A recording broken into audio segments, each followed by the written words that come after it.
Hai, selamat datang di video saya, di mana saya akan berusaha untuk latihan ngomong pelan. Tujuan video ini adalah untuk mengubah kebiasaan lama saya, yaitu ngomong terlalu cepat dan akhirnya belibet.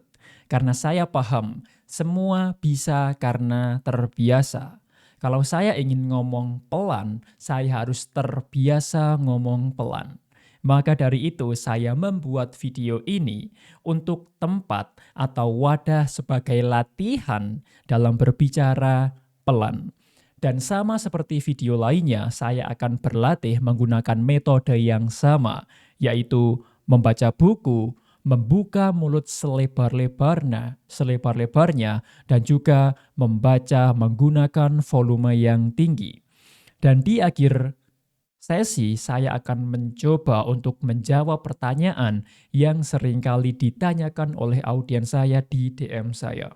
Jadi, mari kita mulai latihan. Dan buku yang saya baca masih sama, yaitu Keep Going by Austin Kleon.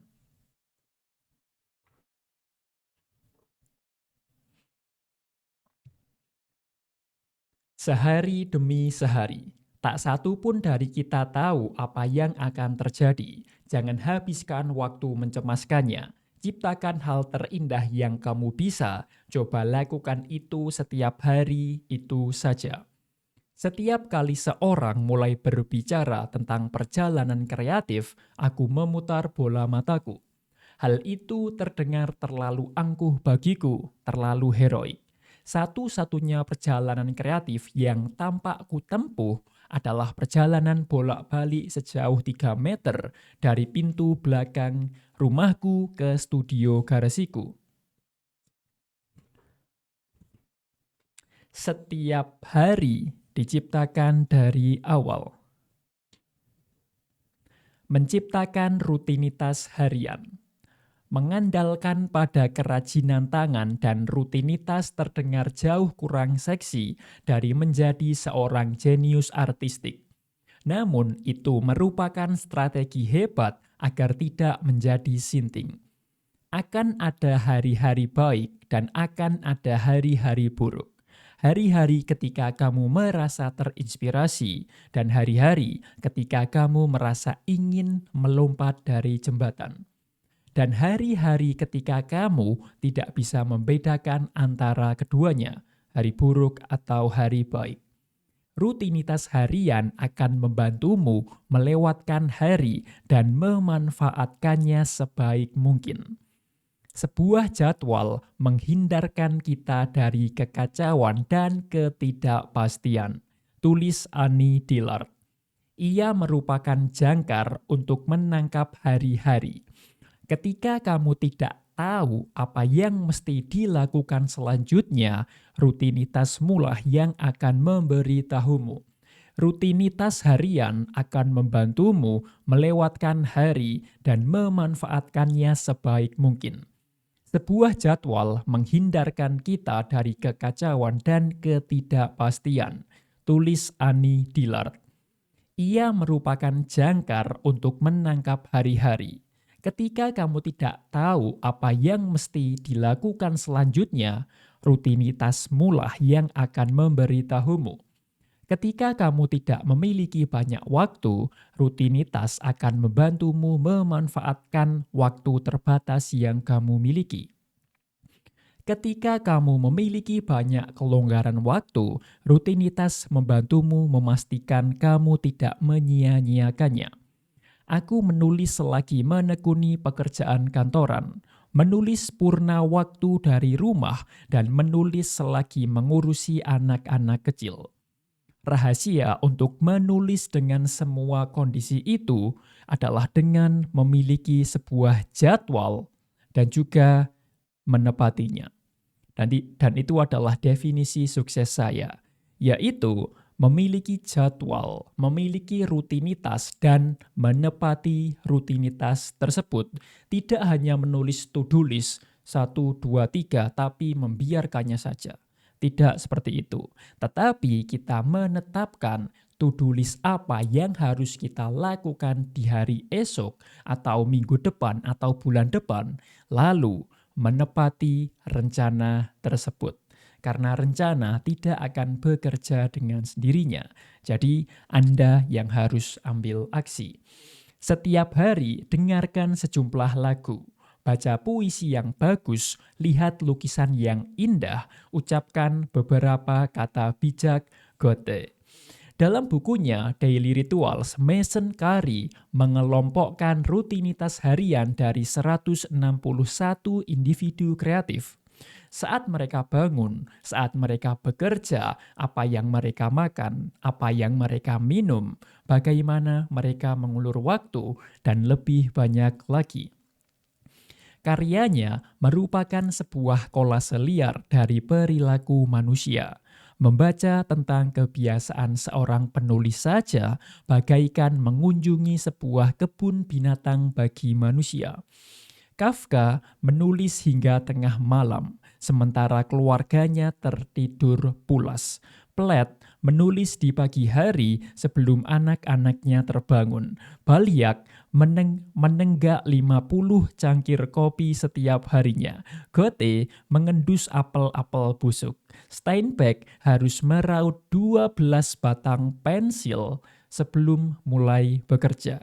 Setiap artis, setiap orang, setiap individu memiliki rutinitas yang berbeda dan memiliki rutinitas yang sangat unik. Tugas Anda adalah menemukan rutinitas yang bekerja untuk Anda, lalu menepati rutinitas tersebut. Memang menyenangkan untuk membaca tentang rutinitas dan ritual dari orang-orang kreatif. Tetapi setelah beberapa saat menjadi jelas bahwa tidak ada rutinitas yang sempurna dan universal bagi pekerjaan kreatif. Rutinitas harian kita merupakan kumpulan yang sangat aneh dari berbagai kompromi, dorongan mental, dan juga takhayul. Carey menulis, yang dibangun melalui coba-coba dan dipengaruhi oleh berbagai kondisi eksternal. Kamu tak bisa menjamin rutinitas harian seniman favoritmu begitu saja dan berharap itu akan cocok untuk kamu. Hari setiap orang itu dipenuhi dengan berbagai tanggung jawab, pekerjaan, keluarga, kehidupan sosial, dan setiap orang kreatif atau setiap orang mempunyai watak yang berbeda. Untuk menciptakan rutinitasmu sendiri, kamu harus mengkhususkan waktu untuk mengamati hari-harimu dan suasana hatimu. Di manakah waktu luang dalam jadwalmu? Apakah yang bisa kamu pangkas dari harimu untuk menyediakan waktu? Apakah kamu bangun di awal pagi atau biasa begadang semalaman? Aku mengenal beberapa orang yang senang bekerja di sore hari. Aku membenci waktu ini, baik pagi maupun malam, tulis Charles Dickens. Adakah ritual-ritual konyol atau takhayul yang bisa memacu kreativitasmu? Aku menuliskan kata-kata ini dengan pensil yang dilukis menyerupai sebatang rokok menggantung dari bibirku. Jadi, saya juga belajar mengenai rutinitas harian dari buku ini. Saya sudah bilang sebelumnya, saya paham definisi sukses orang itu beda-beda. Semua orang pengen sukses, tetapi definisi sukses antara individu itu kan beda-beda. Dan menurut saya, sukses itu sangat simpel. For me, untuk saya, sukses adalah menjalankan to-do list yang sudah ditetapkan sebelumnya. Kalau besok saya merencanakan untuk melakukan kegiatan ABC dan saya menjalankan serta menyelesaikan to-do list itu, artinya saya memiliki hari yang sukses. Tetapi kalau saya sudah menetapkan to-do list untuk besok adalah 1, 2, 3, tetapi saya menghindarinya, saya tidak melakukannya, artinya hari saya gagal dan saya tidak produktif.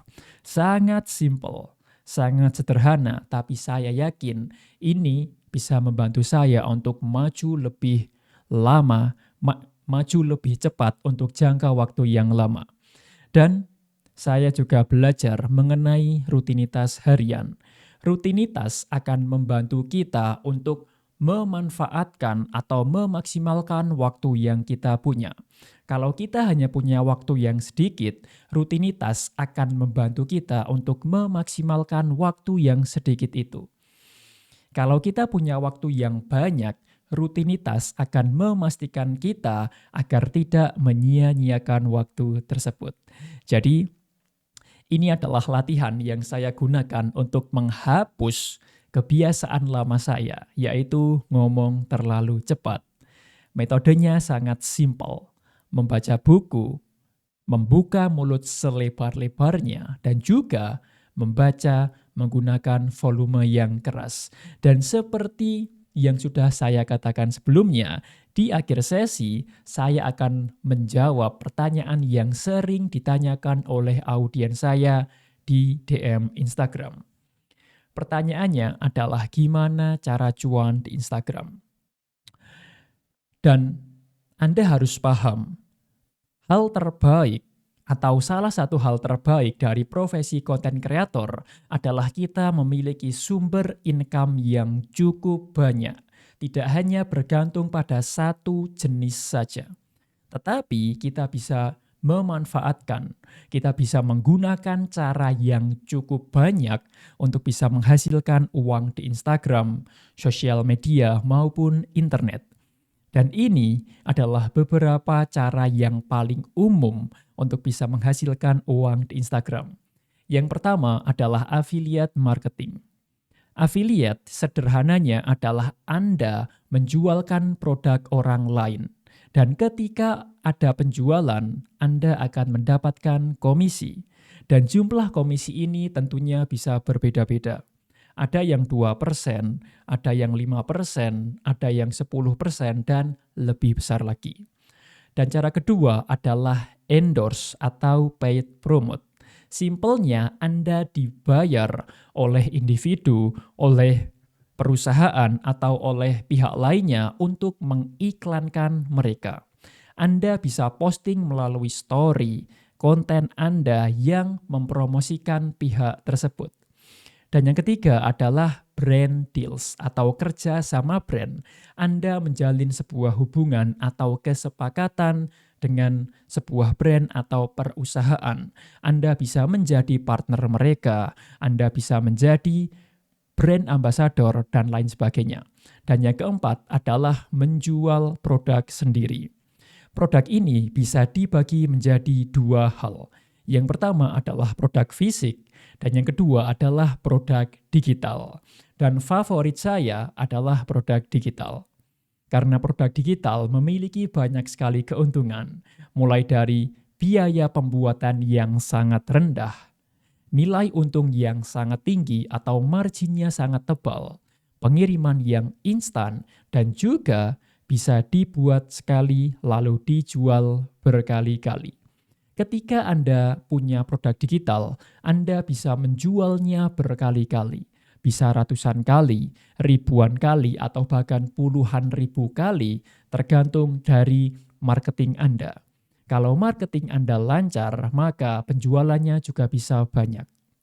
Jadi, itu adalah cara umum, cara yang paling sederhana untuk bisa menghasilkan uang di Instagram. Dan saran saya adalah Anda harus mulai bikin konten sekarang.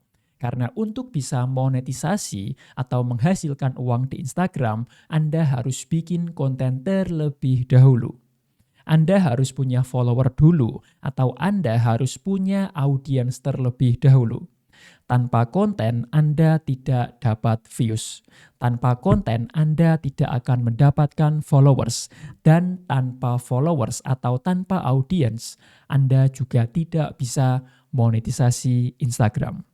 So, thank you for watching this video. And as always, I wish you all the best. See you on the next video.